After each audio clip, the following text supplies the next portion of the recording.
एक घना जंगल था। पेड़ बहुत ऊंचे ऊंचे थे। सूरज की किरणें पत्तों के बीच से छनकर नीचे आती थीं, जिससे जंगल में एक अद्भुत चमक होती थी। यह जंगल अपने आप में एक रहस्यमयी दुनिया थी, जहां हर कोने में कुछ नया और अनोखा देखने को मिलता था। उनकी छाया में रंग बिरंगे फूल खिले थे। नदी शांत बहती थी। यह नदी जंगल की जीवन रेखा थी, जो हर जीव को पानी और ताजगी प्रदान करती थी। फूलों की खुशबू और नदी की शीतलता ने जंगल को और भी मनमोहक बना दिया था। पक्षी मीठा मीठा गा रहे थे।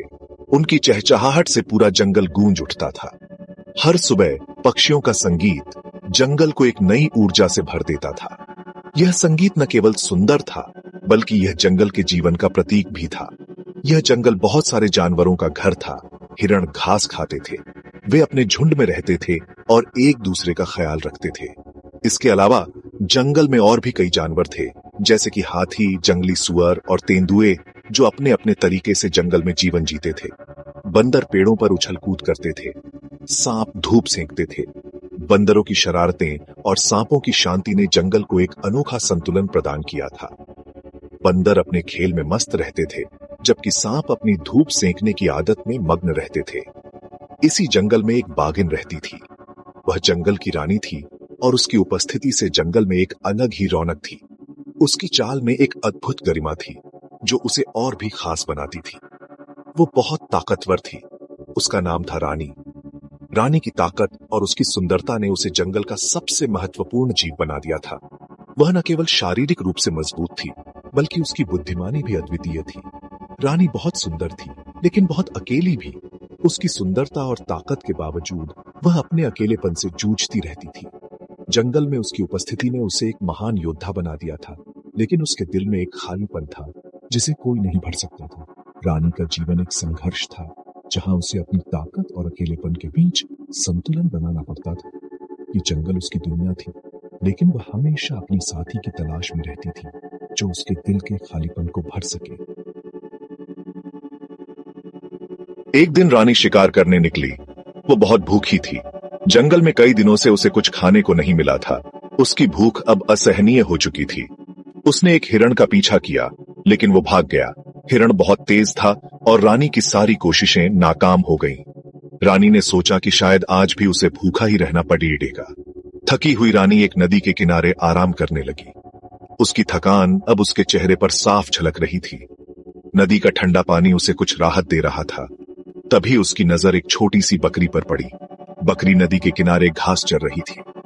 रानी ने सोचा कि शायद ये उसका अगला शिकार हो सकता है। बकरी नदी का पानी पी रही थी।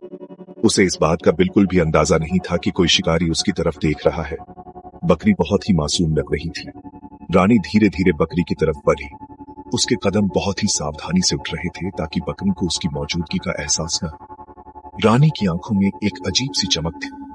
बकरी ने रानी को देखा। वो डर गई। उसकी आंखों में डर साफ झलक रहा था। बकरी ने सोचा कि अब उसकी जान जाएगी। उसने भागने की कोशिश की, लेकिन उसके पैर कांप रहे थे।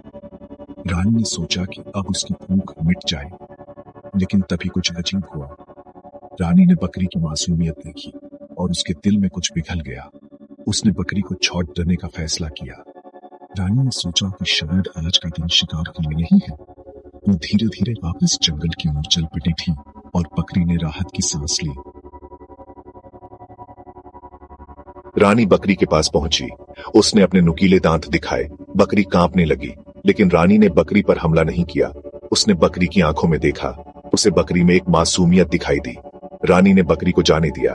बकरी हैरान थी। उसने रानी को धन्यवाद दिया। रानी मुस्कुराई। उस दिन से रानी और बकरी दोस्त बन गए। रानी और बकरी अक्सर साथ समय बिताते थे। वे जंगल में घूमते थे। वे नदी में नहाते थे। वे एक दूसरे की कहानियां सुनते थे। एक दिन जंगल में आग लग गई। आग तेजी से फैल रही थी। सभी जानवर इधर उधर भाग रहे थे। रानी और बकरी भी आग से बचने लगे। रानी तेज दौड़ सकती थी, लेकिन बकरी धीमी थी। रानी ने बकरी को अपनी पीठ पर चढ़ा लिया। जंगल में आग भयानक रूप ले चुकी थी और हर तरफ धुआं और लपटें थीं। रानी, जो एक बहादुर बागिन थी, ने बिना किसी हिचकिचाहट के बकरी को अपनी पीठ पर उठा लिया। वो तेजी से दौड़ने लगी। उसकी चाल में एक अजीब सी तेजी और दृढ़ता थी, जैसे कि उसे पता हो कि उसे किस दिशा में जाना है। बकरी ने भी अपनी पूरी ताकत से दौड़ने की कोशिश की, लेकिन उसकी छोटी टांगें रानी की गति का मुकाबला नहीं कर सकती थीं। आग उनके पीछे पीछे दौड़ रही थी। लपटें और धुआं उनके चारों ओर फैल रहे थे और हर कदम पर खतरा बढ़ता जा रहा था।